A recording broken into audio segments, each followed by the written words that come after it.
Ya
Bismillahirrahmanirrahim.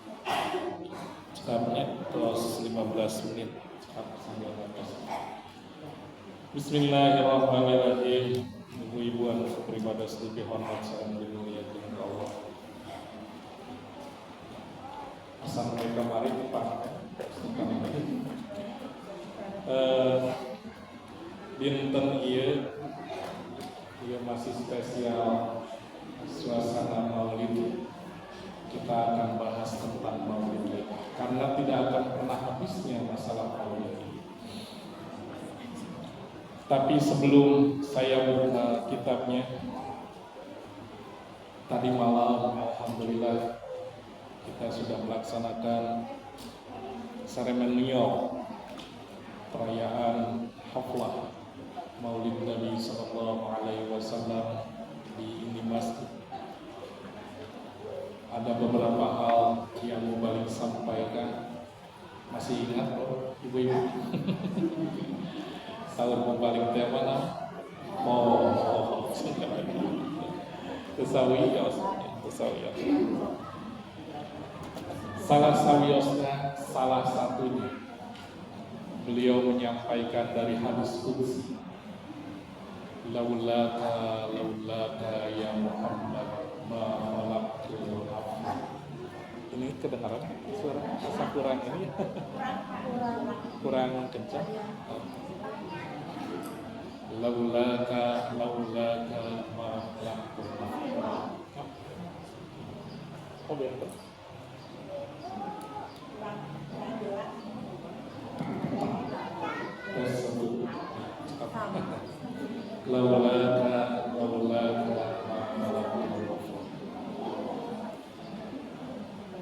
Hadis qudsi itu menyatakan begini yang disampaikan tadi malam. Tidaklah aku akan menciptakan alam semesta ini jikalau engkau tidak ada. Itu kata Allah. Apa maksudnya? Begini, ibu-ibu semuanya. Sedikit kita bahas tentang masalah itu. Jadi sebelum alam semesta ini diciptakan oleh Allah, ini saya harus pelan-pelan jadinya ini supaya lebih paham. Sebelum alam semesta ini diciptakan oleh Allah, Allah terlebih dahulu sudah menghembuskan yang namanya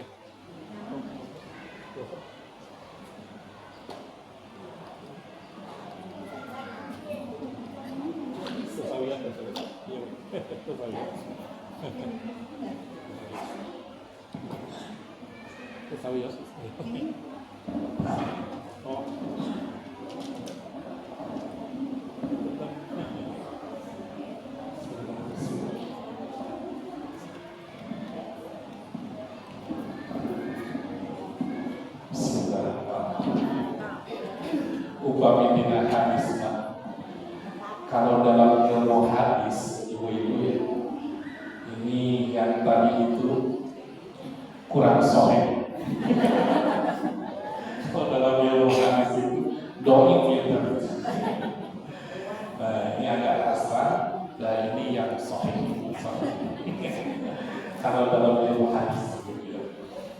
Nah, saya ulang. Laulaka ya Muhammad wa. Ini harus pelan-pelan dibahas supaya dipahami. Jadi begini, yang disampaikan kembali itu secara mendalamnya, Allah itu sebelum menciptakan alam semesta, sebelum menciptakan apapun, langit, bumi, arsy dan sebagainya, Allah telah menghembuskan. Siapa yang menghembuskan? Nur baginda Muhammad sallallahu alaihi wasallam. Itu maksudnya kalimat itu. Jadi nurnya, kemudian dari nur ini terpancarlah. Ada terpancarnya yang pertama kali terbuat atau terbentuknya yang namanya arsy Allah.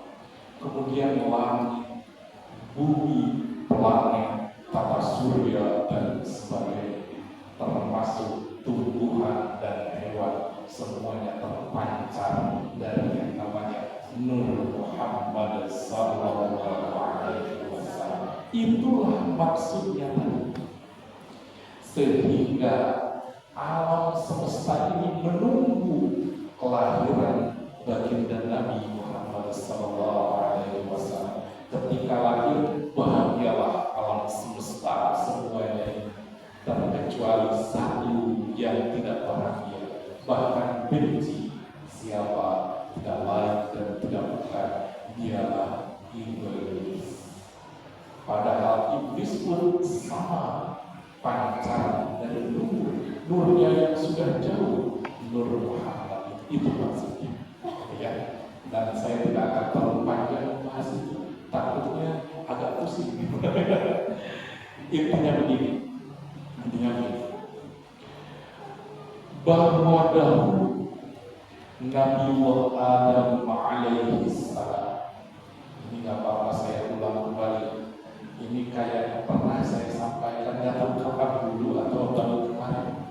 Tetapi saya ingat lagi apa yang disampaikan oleh Kak Diki, Ustaz Ajaran Diki tadi malam. Bahwa supaya nggak bohong, kita ulang lagi, gitu ya. Dulu Nabiullah Adam alaihi salam ketika diciptakan oleh Allah Subhanahu wa Ta'ala, kemudian Nabiullah Adam, Allah titipkan kepada Nabiullah Adam alaihi salam apa itu? Nur. Dari mana ini dalilnya? Ini yang kita baca. Wa usalli ala nuril mawsufi bil tawaddudi wal awwaliyah. Nah, sok dibaca dulu. Cuma masalahnya dengan masalah. Padahal itu tidak dibaca lagi. Jadi dulu itu yang pertama, yang paling konik itu adalah nur yang kita bicara.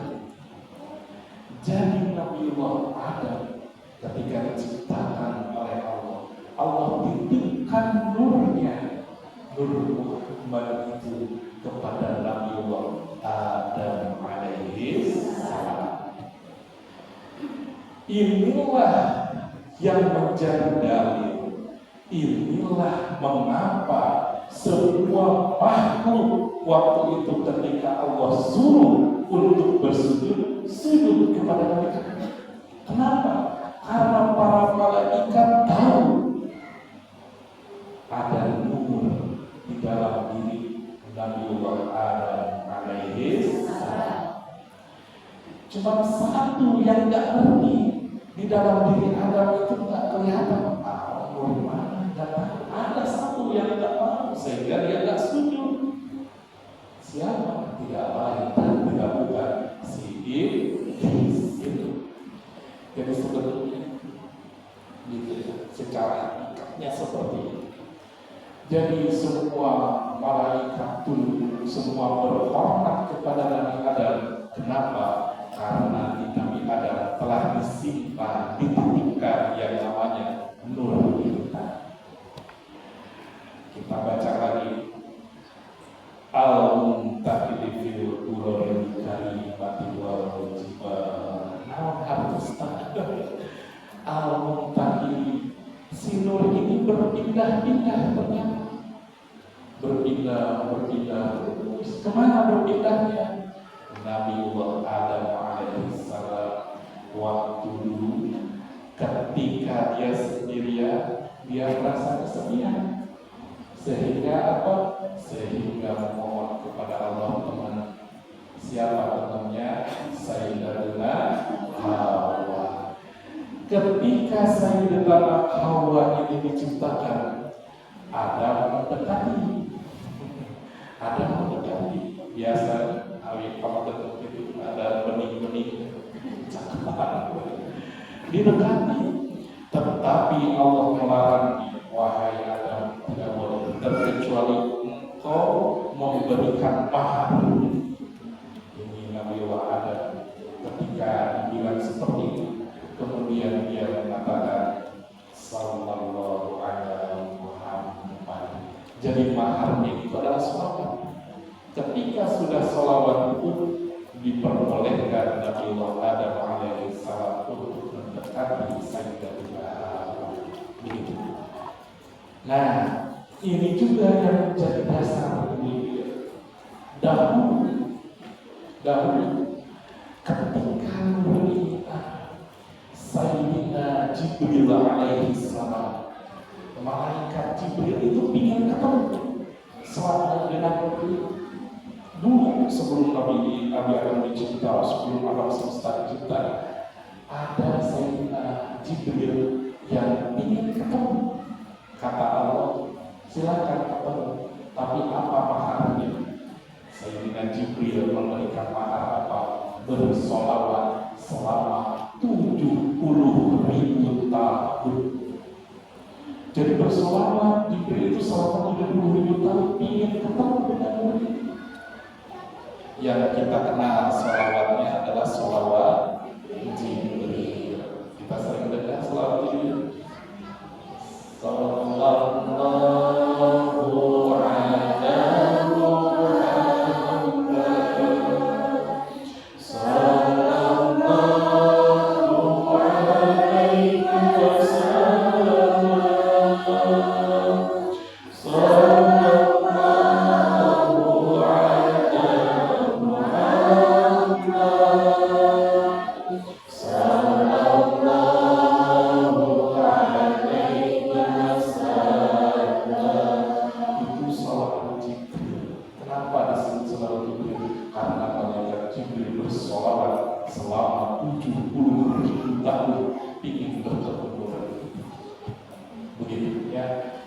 Nabiullah Adam juga bersolawat ketika ingin meminang Sayyidatuna Hawa. Begitu.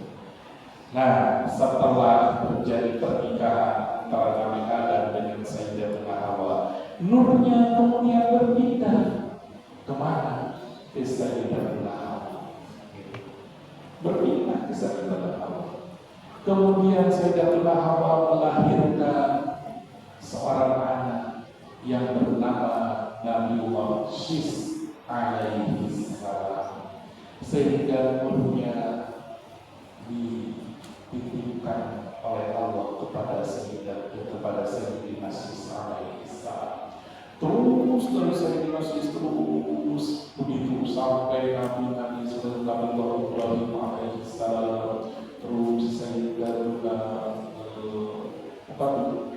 Sayyidina Ismail alaihissalam, terus sampailah di sini ya, ceritakan sampailah kepada jadnya. Siapa jadnya? Siapa kakeknya Nabi, yaitu Abdul Muttalib. Nah, kita ceritakan di sini dari Abdul Muttalib ya. Nah, ketika sudah sampai di Sayyidina Abdul Muttalib, nurnya ada di Sayyidina Abdul Muttalib. Kemudian Abdul Muttalib ini punya anak sebanyak 9 anak. Kemudian Abdul Muttalib berkata di depan Ka'bah, ya Allah, aku bernazar, kata Sayyidina Abdul Muthalib, aku bernazar jikalau aku mendapatkan putra lagi satu, maka putra ini yang terakhir aku akan kurbankan seperti Nabiullah Ismail alaihi salam. Jadi Abdul Muthalib itu terinspirasi oleh Sayyidina Ibrahim alaihi salam yang kurbankan anaknya yaitu Ismail untuk disembelih. Sehingga Abdul Muthalib itu ketika ingin punya anak satu lagi bernazar kepada Allah bahwa nanti kalau punya putra ini lagi, putranya ini akan dikurbankan. Akhirnya Abdul Muthalib ini punya lagi putra, satu orang putra yang dinamakan dengan nama Abdullah. Itu ceritanya yang kisah. Abdullah ini tumbuh begitu, tetapi ketika usianya sekitar 6, 7, 8 tahun diingatkan sama istrinya, sama yang lainnya bahwa wahai Abdul Muthalib, engkau pernah bernazar. Jadi dari zaman dulu juga nazar itu sudah ada. Jadi kalau mau nazar boleh, nggak apa-apa. Bernazar, ya Allah, pada umumnya saya punya mobil, ya Allah, aku akan sedekahkan mobilnya. Bernazar boleh, ya, boleh. Nah, kemudian Sayyid Abdullah ini suatu ketika oleh ayahnya yaitu Abdul Muthalib mau dikurbankan, mau disembelih. Ketika mau disembelih, orang-orang Quraisy waktu itu protes datang kepada Sayyid Abdul Muthalib, wahai Abdul Muthalib, pikirkan baik-baik. Kenapa? Kalau engkau melakukan ini, pasti kaum kita nanti akan ngikutin seperti ini. Karena Abdul Muthalib itu orang yang terpandang di masa itu. Jadi semua orang melihat kepada Sayyid Abdul Muthalib. Nah, kemudian Sayyid Abdul Muthalib mengatakan, tidak, ini adalah nazar. Aku akan melakukannya. Aku akan menyembelih anak. Akhirnya seperti apa? Akhirnya orang-orang bermusyawarah mengatakan kepada Sayyid Abdul Muthalib, wahai Abdul Muthalib, begini saja, engkau pergi ke pinggiran kota Mekah. Di sana ada ahlinya, di sana orang Yahudi, tetapi ahli kita, tetapi ngerti nanti mudah-mudahan kok ada solusi di sana. Bisa jadi nanti nazar tidak perlu dilakukan, tanya aja ke sana orang ahli kita. Nah, akhirnya Abdul Muthalib pergi ke pinggiran kota Mekah. Mau ngapain? Mau nanya, bahasa sekarang, oh di situ ada acara, bahasanya gitu. Nah, zaman dulu ini seperti itu. Abdul Muthalib pergi ke pinggiran kota Mekah. Bertemulah dengan seseorang yang dianggap mengerti tentang ilmu. Kemudian ditanya, wahai orang yang berilmu, begitulah kira-kira. Aku ini sudah bernazar akan menyembelih putra kalau saya punya anak lagi, dan sekarang sudah punya anak. Nah, apakah ada jalan selain aku menyembelih anak itu karena aku bernazar? Kemudian kata orang ini yang paham ini, besok datang lagi, aku akan aku akan melihat, aku akan berdoa. Akhirnya besoknya diceritakan singkat cerita, wahai Abdul Muthalib, bisa, aku punya petunjuk, bisa. Anak ini yang bernama Abdullah tidak perlu disembelih, tetapi diganti dengan 10 domba. Diganti dengan 10 domba. Tetapi ingat, engkau coba undi di rumah itu, coba undi. Di sini ada yang bahasa sekarang yang kayak arisan, ini kosong, ada nama Abdullah, dikocok gitu ya. Nah, pas dikeluarkan, di sini tuh ada 10 yang kosong, 9 yang kosong, 1 nama Abdullah. Jadi perbandingannya 1/9 gitu ya. Dikocok, pas keluar itu nama Abdullah lagi keluar. Jadi kalau ada nama Abdullah lagi, nanti kau datang lagi ke sini, itu artinya harus tetap disembelih dulu. Udah diganti dengan 10 domba, kemudian dikocok, pas keluar nama Abdullah lagi. Nah, akhirnya gimana? Ganti lagi dengan 10 domba. Jadi 20. Sudah 20 dikocok lagi sampai tidak ada nama Abdullah yang keluar. Dikocok lagi, pas dikocok yang ketiga kali, yang keluar Abdullah. Ketiga kali udah 3 Abdullah. Ganti lagi dengan 10 domba. Terus sabarana 30. Muka opat dikocok lagi, keluar pas dibuka Abdullah. Gentos lagi 10 domba. Jantan 40 terus sampailah ke yang 10. Pas ke 10 dibuka Abdullah, 100 domba. Udah 100 domba setelah itu.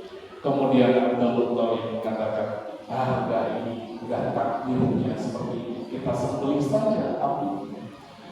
Tetapi teman-teman yang lain mengatakan, udah sekali lagi saja. Penasaran sekali lagi saja, kalau sudah ini ya udah selesai. Akhirnya pas yang terakhir ke-11, pas dibuka ternyata yang kosong keluarnya. Jadi ada 100 domba yang dikurbankan. Inilah hadis Nabi Sallallahu Alaihi Wasallam pernah mengatakan bersabda, ana ibnu mi'atu syar, aku ini anak dari 100 domba. Kata Nabi, ini maksudnya dari sini. Kata ini jarang dibahas, tapi sampai lagi orang yang baru bahas, ya perjuangan itu seperti ini.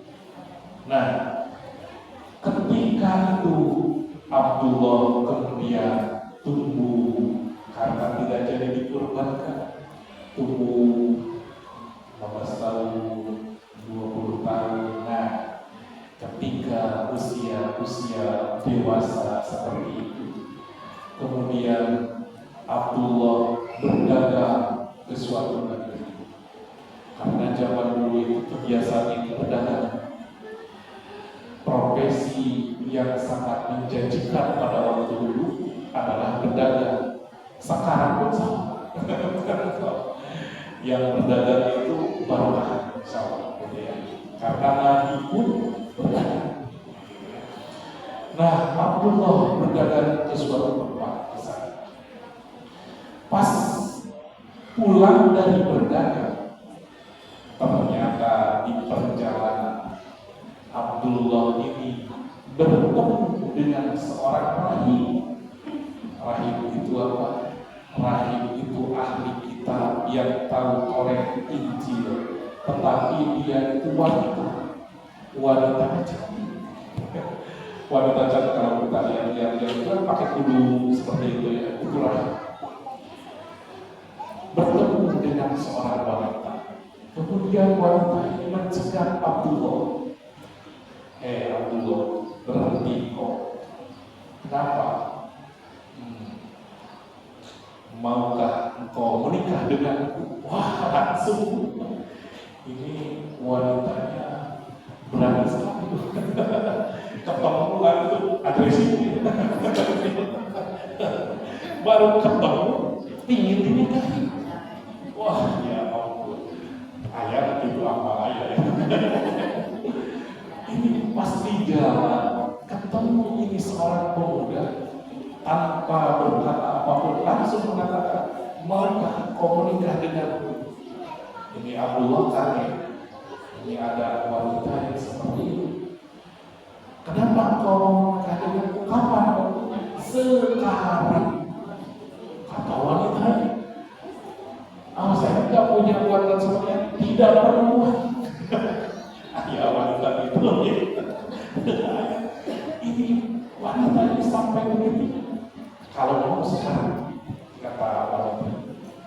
Abdullah kemudian, oh tidak, kalau begitu saya perlu ngobrol dulu dengan orang tua saya. Abdullah akhirnya boleh, silakan engkau pulang, tapi kalau engkau ingin menikah dengan aku, tunggu di rumahku. Rumahnya di mana? Iya, di Pulau Rawajan.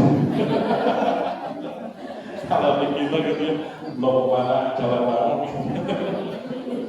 gitu. Dikasih alamatnya. Akhirnya Sayyidina Abdullah pulang.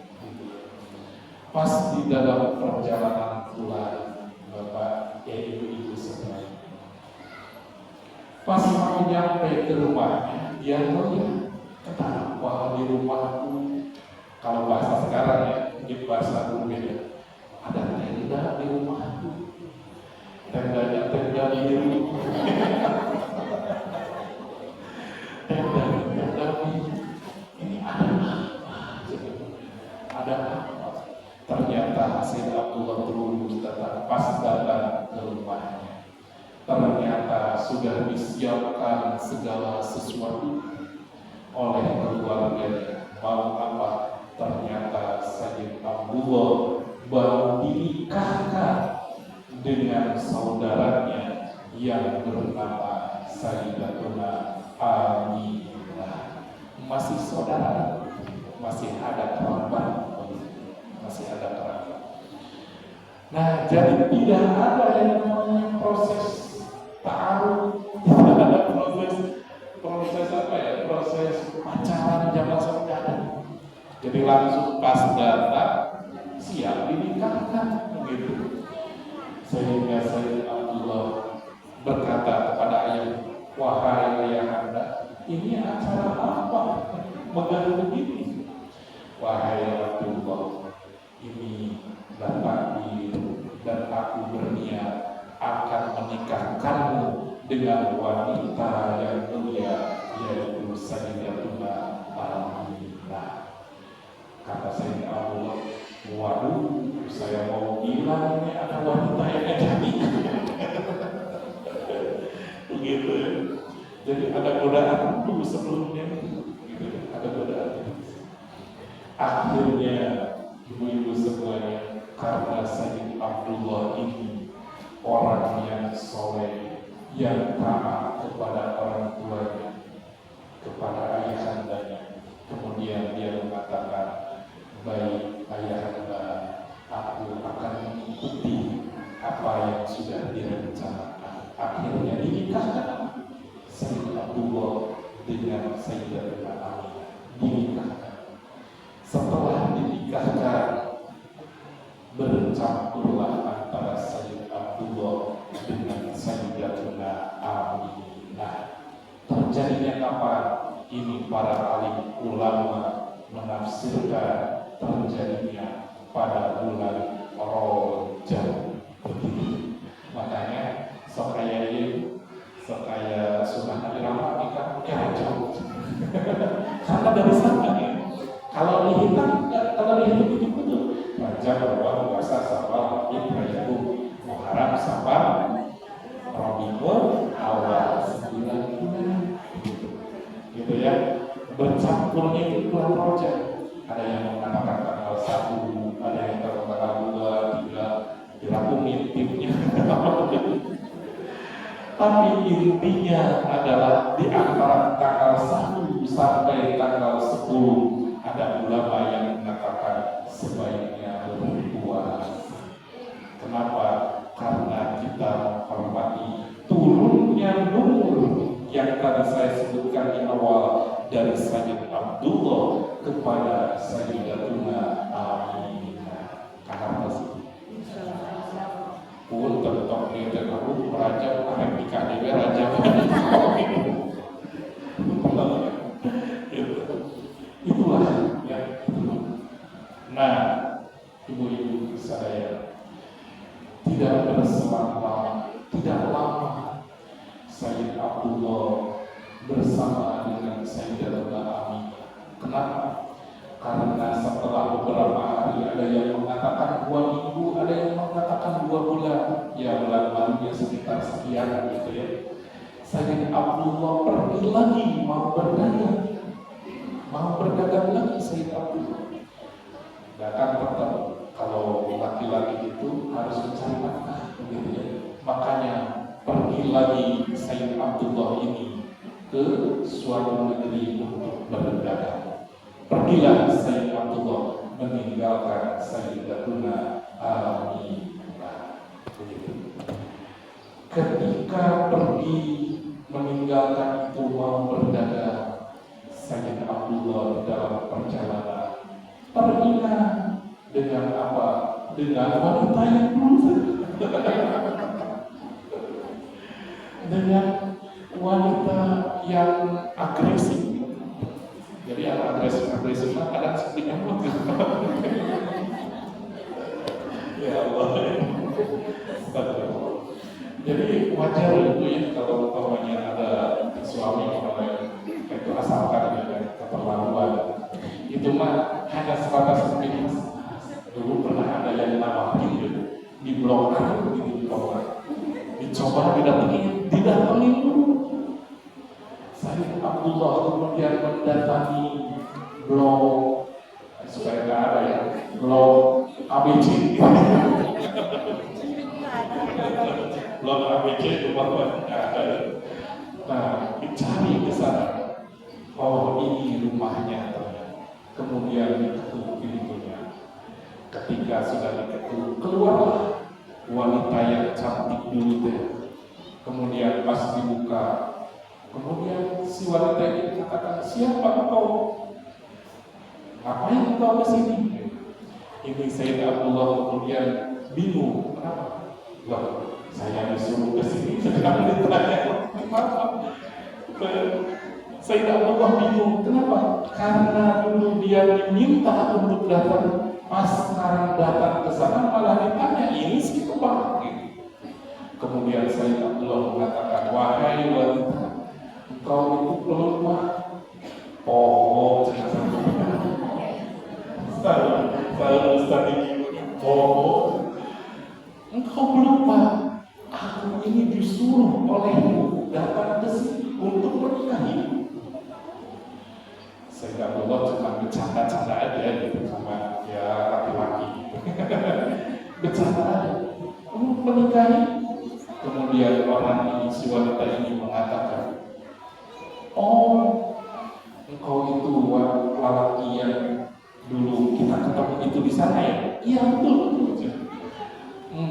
Kenapa? Engkau mau menikahiku? Enggak mau. Kata wanita ini, enggak mau. Kenapa? Dulu engkau melakukan ingin dinikahi, sekarang engkau tidak mau. Kenapa? Si wanita ini mengatakan, iya, aku dulu melihatmu pertama kali karena aku melihat ada nur yang ada di darimu. Ini ahli kitab yang tahu tentang ini. Aku melihat ada nur yang ada di dirimu. Sekarang nur itu telah hilang. Aku yakin kau telah menikah dengan seseorang. Tidak bisa dibohongi.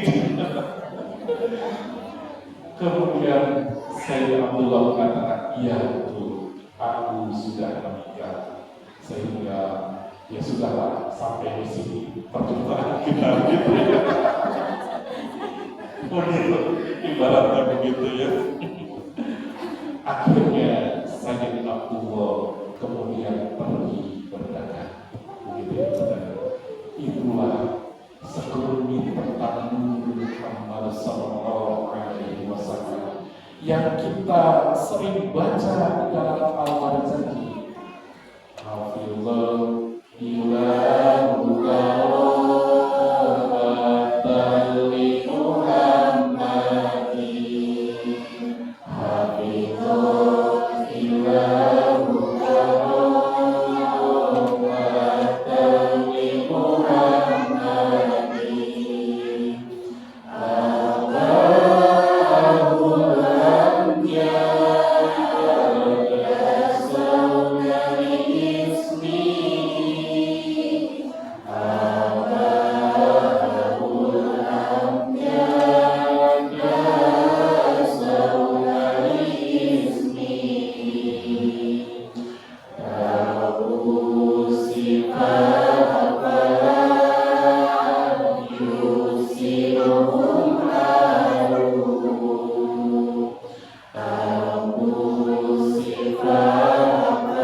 menjaga kemuliaan nurnya baginda Nabi Muhammad sallallahu alaihi wasallam. Tarabus sifat, tidak pernah ada perzinahan. Dari kapan?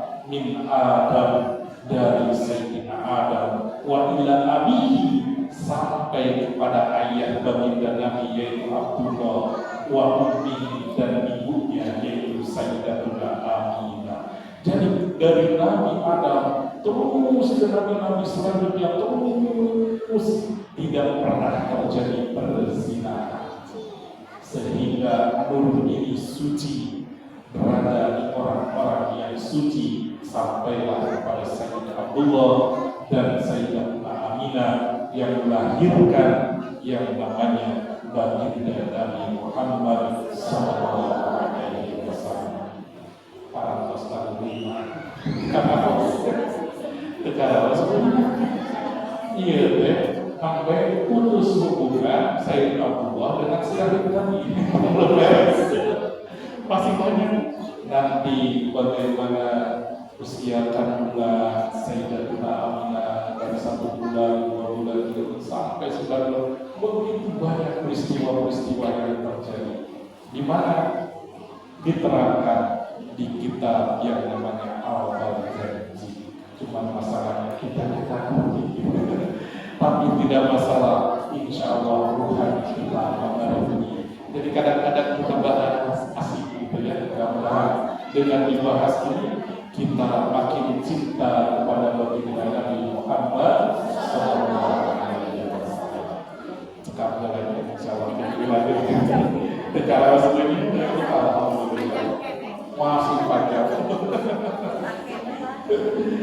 Banyak saudara itu seperti biasa orang salawat syifa dilulihat, mudah-mudahan dengan barokah salawat syifa kita berikan kesehatan oleh Allah Subhanahu wa taala, baik dari jasmani atau rohani, sebagai bekal kita beribadah kepada Allah dengan lebih sempurna. Insyaallah amin ya rabbal alamin. Inna Allaha wa malaikatahu yusholluna 'alan nabi ya ayyuhalladzina amanu shallu 'alaihi wa sallimu taslima.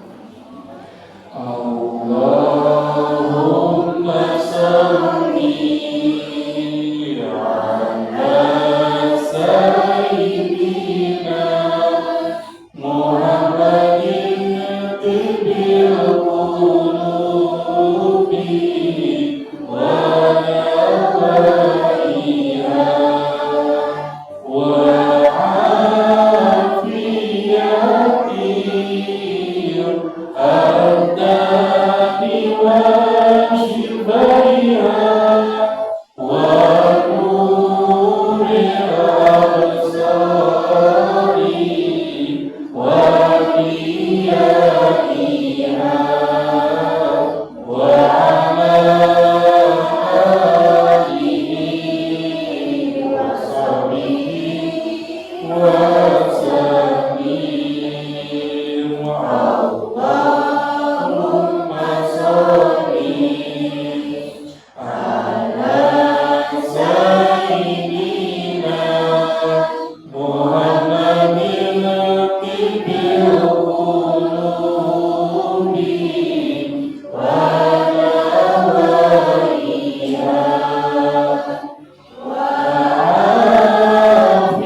Subhanallah,